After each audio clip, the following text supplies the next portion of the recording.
know, as participants in this program, serving in the Native American community and just being involved in the community, you are really aware that alcohol is a big problem and it's something that is taken advantage of and abused in this community.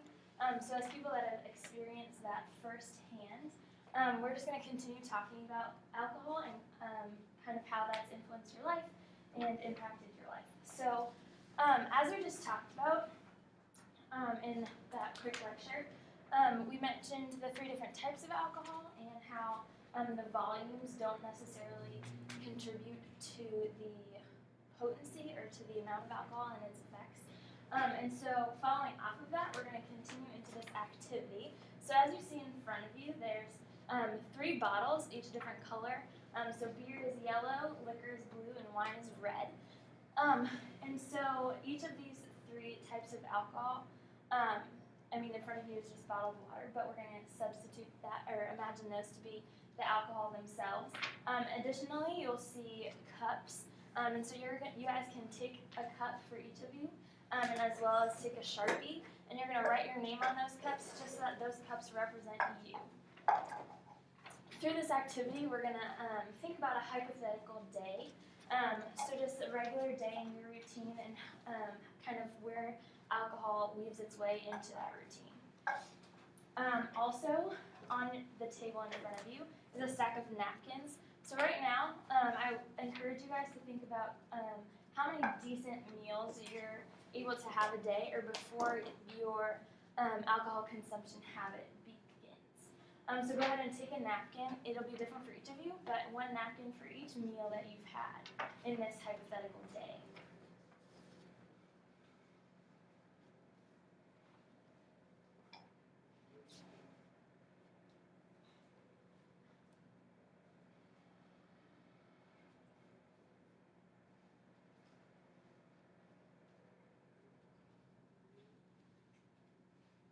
Awesome. Okay, so the next part of this activity, I'll kind of go over it and then you guys can do it on your own. So as I said, each bottle represents a different type of alcohol. So depending on which preference of alcohol types you guys have, we're going to practice or just visualize pouring 1 drink, hypothetically, in your cup for how many drinks you're likely to consume at that time. And additionally, through this activity, we're going to be introduced to an awesome app that I think is really beneficial and has been proven to just really help and walk alongside people in their alcohol recovery and treatment of their alcohol abuse issue. And so if right now you guys want to open up your phones, I'll do it as well just to give you a picture of what it looks like, and there's also one on the screen. And so the app is called Drink Control, and it's free. So just in the App Store, I see you all have iPhones. And you can look up on the screen if you need to know what it looks like. And so this app has just been proven to be really reliable in walking alongside you and partnering with you to track drinks per day, per week, and also just help you keep track and walk alongside of you in the process of recovery. Awesome, so just let me know when you guys have it and we'll move on. Did you say it was free? It is free. It's free. Yes.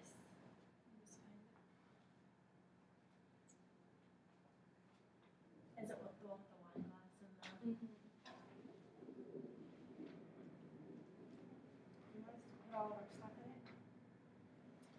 There should be like a trial section. So just click on that, and if you think that's something that you would like to continue doing later on, you can take the time to put all your information in. Awesome. Okay, so now feel free to grab the bottles and just pour. Well, first put your napkins in the cup. Sorry. And so this will represent just the food that you've had of the day and kind of how that food absorbs the alcohol that you consume. And then you can also see how the alcohol then is put into your bloodstream. Cool, so go ahead and open up the bottles and pour hypothetically the drinks of which types of alcohol into your cups. How much do you want? this just one drink, or is this for the whole day? Pour like one drink at a This time. is just one. What? And as you pour one drink, track it into your phone app. Okay. So it's kind of together. Do them simultaneously.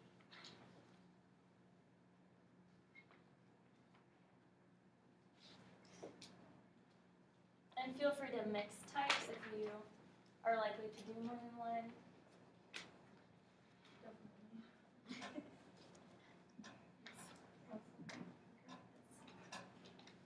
I don't do beer, so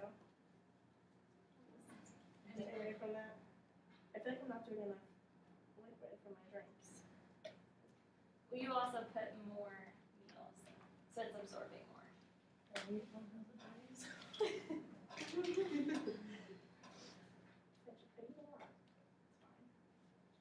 well that's great.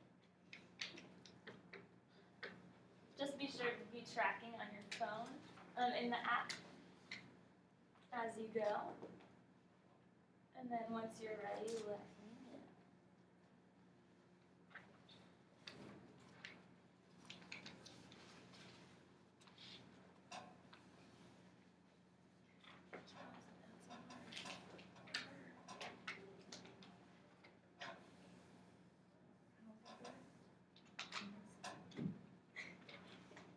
I just don't know. Okay, I'm on my last one. Alright. I think that's it. Okay, so now that we're ready, additionally, part of this activity will be to calculate your personal blood alcohol concentration according to the hypothetical day that you just planned.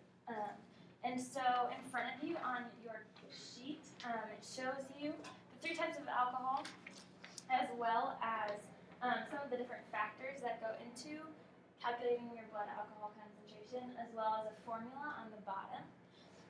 So now you can take the number of drinks that you've tracked on your phone, and you can use the formula at the bottom, using whether you are a male or female with a gender constant. That number you can apply into the formula. And as we know, the legal limit for alcohol is 0.1. And so as you go through this activity and as you do the calculations, depending on what your outcome is, we can just talk about whether or not you think that is an accurate number, whether or not you predicted that number to be what it turned out to be, or also kind of just how you think, what your reaction is to the number that you come up with.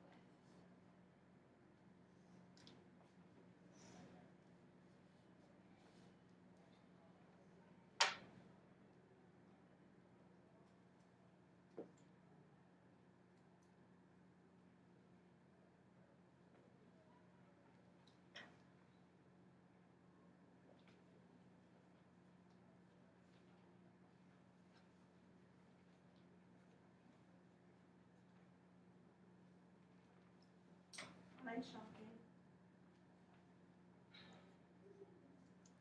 So on the bottom when it says 0.55 for females, that means that's your legal. So that's your gender constant within that formula. Just make sure to plug that number into where it says gender Oh, constant. I didn't do this right. Okay. So go ahead and take the number of standard drinks that you tracked within your app, and you're going to multiply that by 14 because a standard drink is 14 grams of alcohol, as you can see on your papers in front of you. And then the number that you get from that, you're going to divide by your weight times the gender constant, which you see on the bottom of the page. So 0.55 for females and 0.68 for males. And then you're going to take that final number and multiply it by 100 because your VIC is a percentage.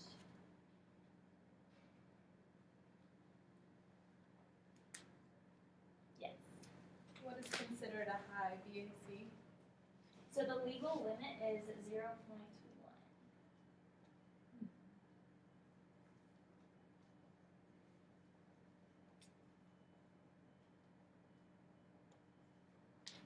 Additionally, too, it's important to think about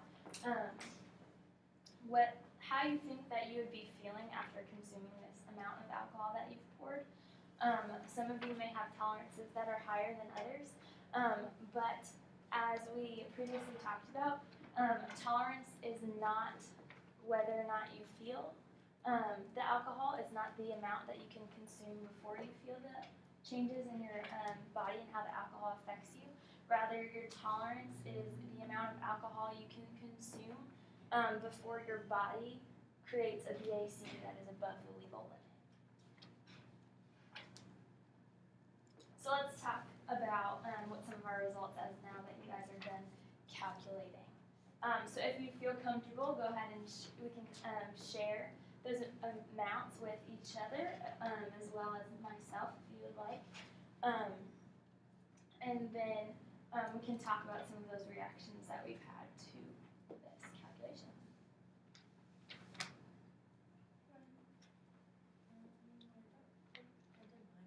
I didn't know pounds to grams, but in pounds, which is a lot bigger than grams. So I was right at almost. I was at 0.87, but I did it in pounds, which means that if I did it in grams, I'd be way over the limit. Which is shocking to me because I drink this on a normal basis, being an American who drinks a lot. So it's just kind of like shocking that every time, and then I'll go drive my kids to the playground and think I'm fine because I thought that my tolerance was high, but apparently it's not. It doesn't matter how much I drink, so it's just kind of shocking to me because like I'm putting my kids in danger. Right. Thanks It's for definitely eye-opening because I guess I never really realized the amount of alcohol I was consuming until we just calculated the BAC, so. I don't feel comfortable sharing my actual BAC. Okay. But I can't imagine this being, the legal limit is 0.1. I didn't think that I was ever that impaired. So this is, I just can't, I don't understand. Yeah, it's just like it's terrible that like we're putting everyone around us like in these predicaments, even if we think we're fine. Like clearly we're not. Like we get arrested, and so it's like I'm shocked. I personally never have. I don't know about the other people in the room because we're all here for a reason. So it's kind of just like Definitely gonna think about this next time I drink. yeah. I wish I could change my tolerance. Are there any situations or days in maybe the past week where you have maybe consumed more alcohol or less than what you poured into your cups today? And maybe just take a moment to think about how those amounts would change your BAC, and also just kind of some of the things that you put into your daily routine, like Liz was saying, driving your kids, and how having a BAC that is above the legal limit, though you may feel okay, how that can affect those daily routine habits that you guys are involved with. Is anybody willing to share? Well, sometimes I drink the same amount but don't eat the same. Okay. I'll eat probably a meal rather than 3. I put 2 in here, but sometimes I have a meal, sometimes I skip all day and I just drink. So that changes my tolerance and how I feel and what I do. So I think if you're gonna stick with the number of drinks, you need to eat more for it to absorb and not ruin your body. Drink the same amount. You should eat more. Yeah. You definitely have to think about the food you're eating before you're about to drink the amount that you normally drink. For me, I usually eat the same amount, just because I'm like, I always have to feed my kids, so I always feed myself too. But then like with my kids' activities and stuff, it's just kind of like, sometimes I drink a lot more because they're in bed, or sometimes I don't because they have a late night thing and like, I just don't have time or I don't have the money available to buy more alcohol. It's kind of just like, it's sad. When I'm looking at myself, I feel bad for my kids. It affects going to work the next day when you wake up and Yeah. you're hungover and you don't want to even get out of bed, but Yeah. And then some nights you drink more because of that, because it's like, I'm hungover, so like, why don't I fix my hangover with more alcohol? Can you just like explain some things that we could do to get this down, or like what can we do instead of drinking? I mean, it's just all I've really ever known, and I don't know how to bring this down Absolutely. just by eating, you know. Yeah, so actually following the completion of this activity, we're going to be talking about some of those different stress management strategies and different things that we can do to just move that stress and manage it in a different way rather than this habit of consuming alcohol that all of us have just become so used to and have just allowed it to be a big part of our lives. So thanks for kind of being the transition into our next activity.